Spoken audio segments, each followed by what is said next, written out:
Hello, BookTube. This is Aaron from Aaron Read a Book or Aaron Read a Book. Doing a Sunday reads this week because on Friday I went into my office, which I don't normally do, and I definitely don't film my videos when I'm meant to be working on Fridays normally. And those Slack notifications that you hear, they're just a coincidence. Um, but basically, we had our work summer party on Wednesday night, and I was so badly hungover on Thursday that I worked from home, ate an entire quiche, went to bed at 7 p.m. So I had to go into the office on a Friday. But that gave me time to finish another book. Um, that's good. It's good. Let's go film. Also, I've got a little book haul. Three new books in the door. Um, so two of them shortly September related. One of them Historathon related. We'll start with a book that Reed Becker recommended to me because I was kind of looking for a um, foodie kind of book, because for the one I had as a prompt for the food shorty, where you make some food based on that's mentioned in the book. Um, I wasn't feeling it. I asked her for a recommendation. She said I'd like Love and Saffron. Um, I don't know. I think there's quite a lot of food in this, because if you read the blurb, the first word is creamy risotto alla Milanese.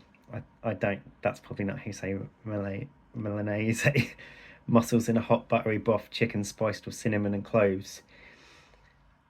So this is about a friendship, about a magazine columnist and someone else. but the When Joan sends a fan letter to Imogen alongside a gift of saffron and a recipe, their journey of culinary exploration and life-changing friendship begins.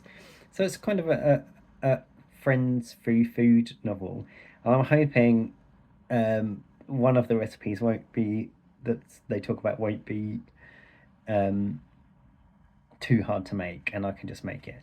Um, Hopefully not saffron based, because saffron is expensive stuff. Apparently, I don't know if this is an urban myth, but it costs it's worth more than its weight in gold. Um, Basically, I wanted that to get that book, and then I thought I'll go on. I found it on eBay, and the shop that I got it off on eBay was doing buy one get one 20% off. Um, so I used that as an excuse to get a second book. And I've decided to get a book by James Holland, brother of Tom Holland, who does the Rest is History podcast. Um, who obviously is they're both historians. Tom, I read his book earlier on for Historathon on Athelstan, so it'd be quite interesting to read one from his brother on obviously the last quarter, because his brother is an expert on World War Two, and despite having a degree in history and an A level in history and a GCSE in history, I've not really done that much on World War Two. I've never gone through the whole thing, um, start to finish. I've delved in little bits and here and there, and obviously watched a lot of films and documentaries and things. But this is the first in a trilogy of books that goes through the whole war. So this is Germany Ascendant.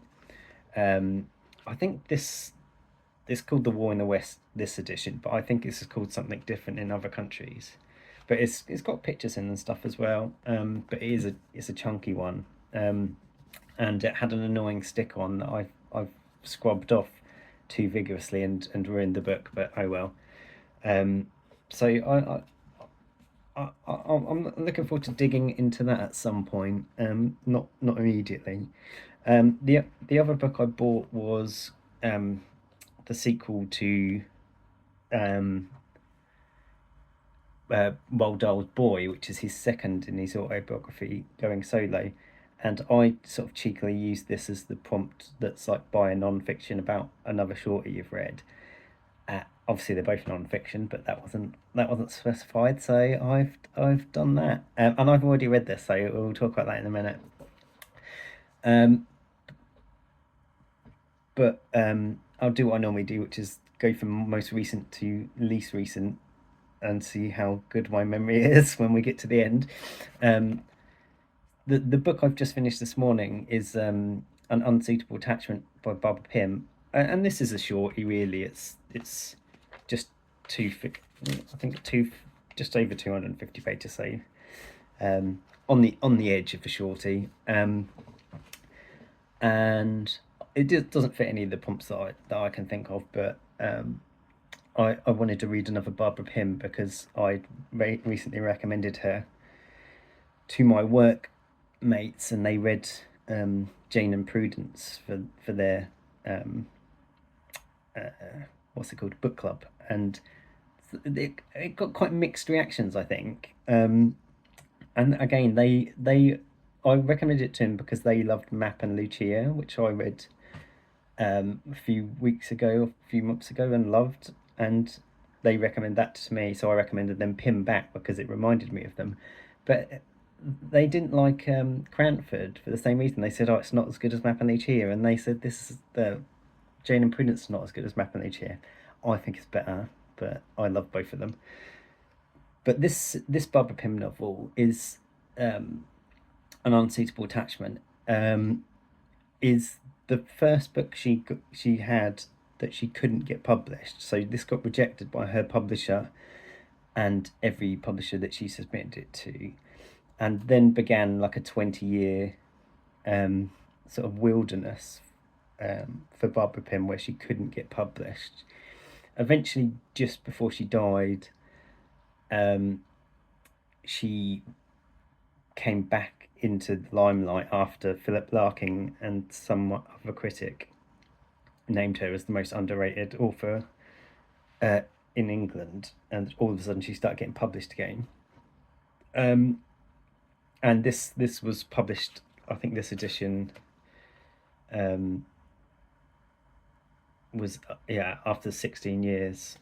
This is, I think, from the 80s, maybe, 1982. So it did eventually get published. I wouldn't say it's one of my favourite Barbara Pyms, but it is interesting in that her books are quite often about Church of England, quite often village based, sometimes London based. This one's a London based one, a London.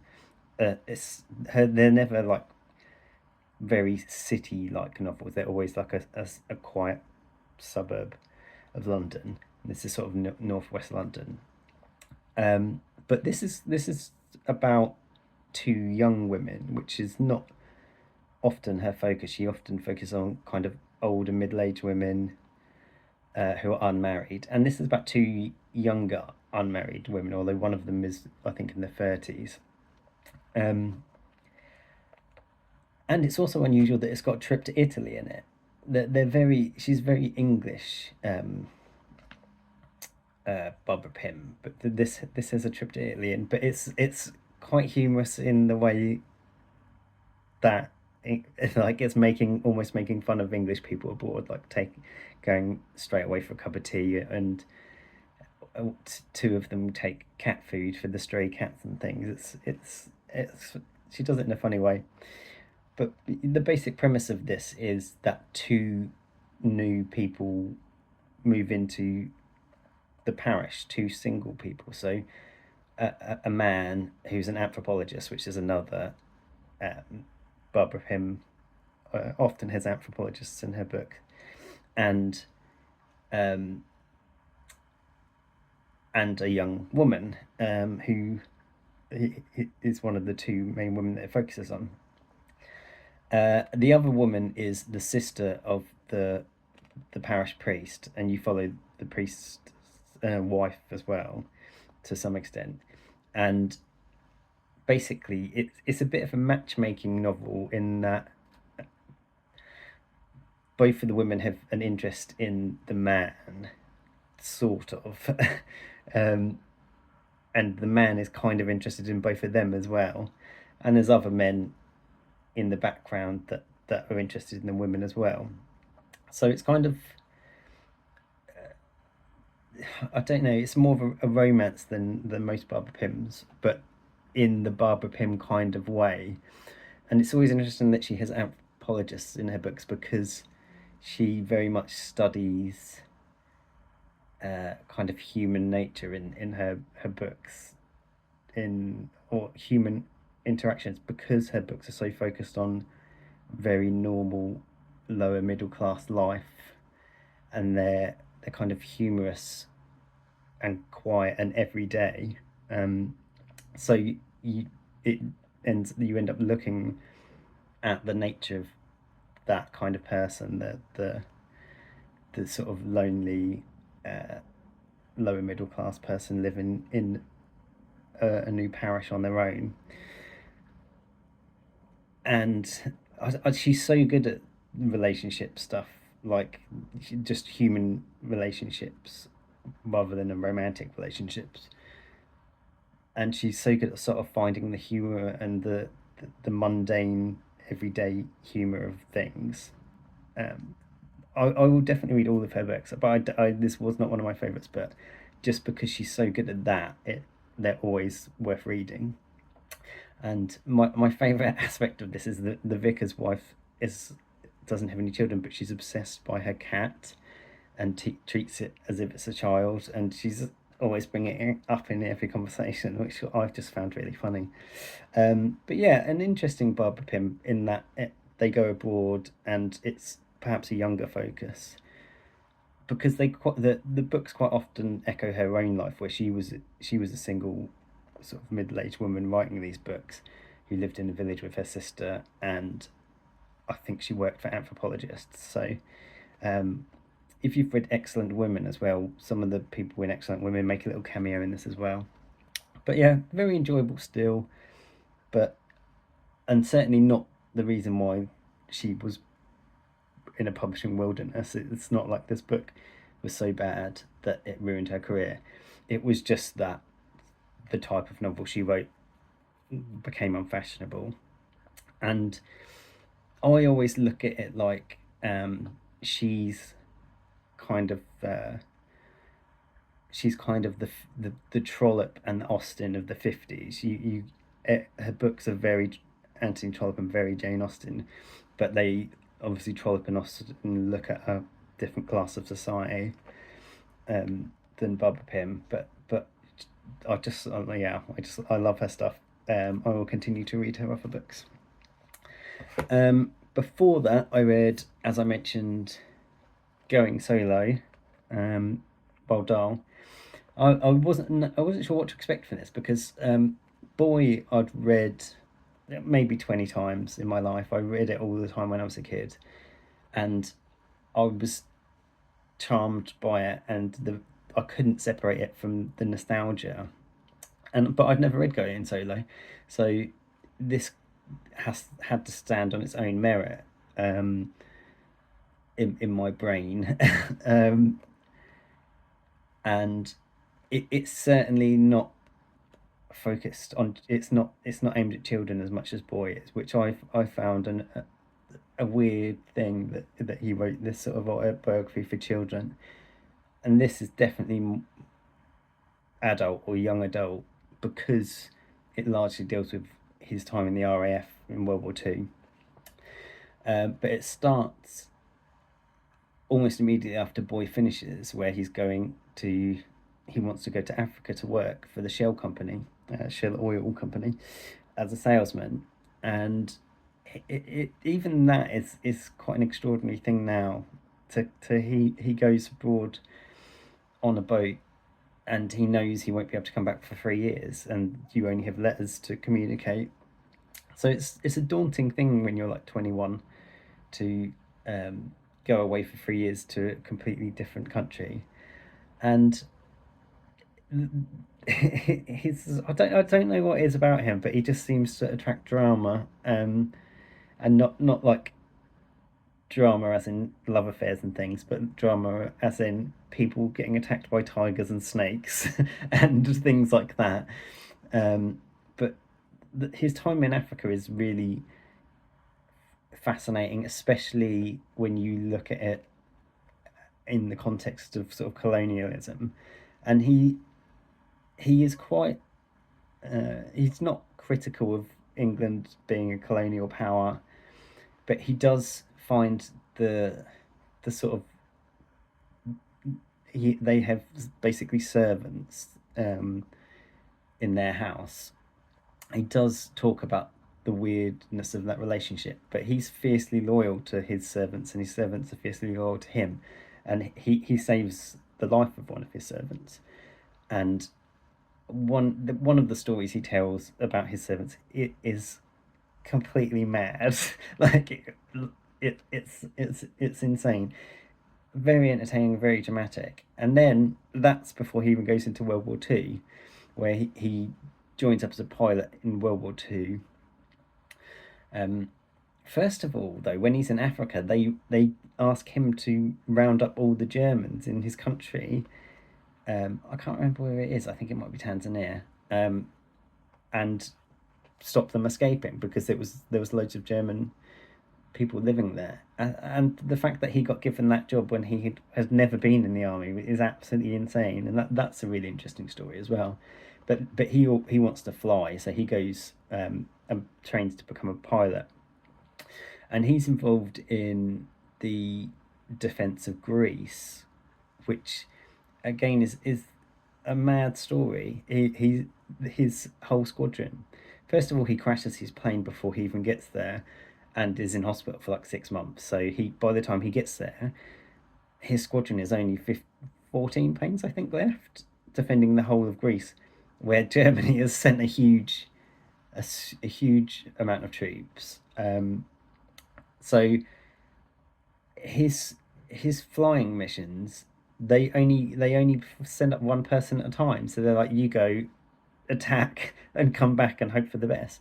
And it's absolutely mad, the stories and stuff. The fact that he survives amazing. Of his training group of 16 people, when he's training to be a pilot, 13 of them died. And the turnover or the cost of life in the RAF was absolutely extraordinary. And especially in this situation where they were massively outnumbered and outgunned. But it's completely fascinating. I wish he'd written more. This is the last one, but surely the ridiculous things that happened to him kind of carried on for the rest of his life. But yeah, really, like, again, for me, it was another 5-star read. I loved it. Yeah, and it did obviously stood on its own without the nostalgia aspect.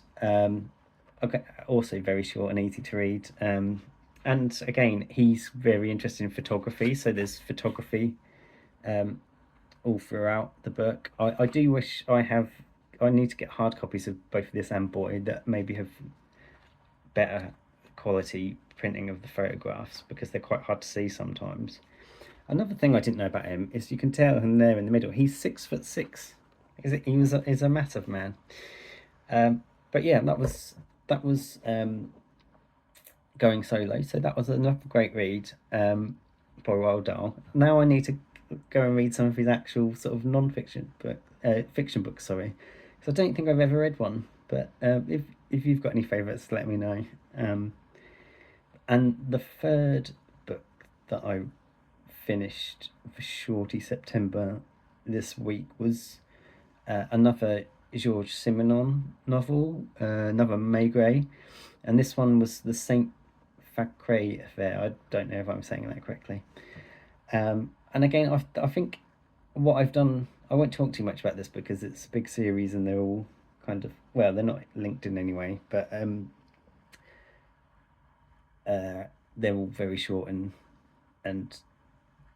from what I can tell, quite samey. But this one, again, had a really interesting premise and a really interesting atmosphere to it.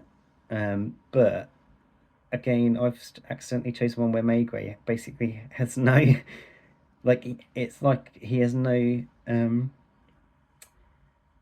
effect on the story. He doesn't solve the crime necessarily. He's just there to witness it. It's a bit like that Indiana Jones film where people say, oh, if you could take Indiana Jones out of that movie and the same thing would happen. I think it's the one where they open the urn and it kills they all get melted. Yeah, but this one it's an interesting premise in that Maygray's office receives a letter saying there's going to be a crime on this date at this time in this church in this village, and they normally would ignore it as a crank letter, but it's Maygray's village that he grew up in, and his father was the estate manager of a big stately home there. So Maygray, sort of out of curiosity, goes to the church at this time, and he thinks that basically no crime has happened. And then once the services finishes, they realise that one of the people who is the woman who owns the big stately home is sitting in her pew dead. And she has died of a heart attack. It's established straight away, but they find in her prayer book a note that has caused her death by giving her a heart attack. So they know that someone has purposely knew about her heart condition, knew that this note would shock her to death, or so that's the setup. But again, the story, the mystery in the story itself was not that entertaining to me, but the atmosphere and the kind of almost sort of psychological feeling of it, where he's in this town that he grew up in, and they don't really remember him, and his sort of idea of what the stately home should be like, and what the people who live in the stately home should be like from his memories, to what they were actually like. Like there's seedy elements to it, and he's kind of disappointed in that it's not the picture of his childhood that he remembers. It's really good, and it's weird that Simenon writes these kind of books, but wrote 75 of them in a big serialized, not serialized, sorry, in a big series, because normally you think of such sort of atmospheric, introspective books as not, or books that are like long detective series and things. They're normally quite fluffy and light, but they're quite serious and introspective, and I guess kind of French. So it is weird that there's a big series of these. I do think I need to read another one where Maygray actually does something before I decide how many of these I'm going to read. But they're so quick, and like I say, they do have elements that I really like about them, and he does seem to come up with interesting stories. But this one I didn't like as much, but I think it's just because I'm disappointed in him as a detective. But yeah, that's what I've been. Oh God, I've been talking for ages. I've just seen the time. But yeah, those are the 3 books I read this week. Let me know if you've read Barbara Pym. What's your favourite Barbara Pym? What's your favourite Roald Dahl? And have you read James Holland? Have you read? I didn't say who the author for this is. It's Kim Fay. Yeah, and have a good one, BookTube. Bye.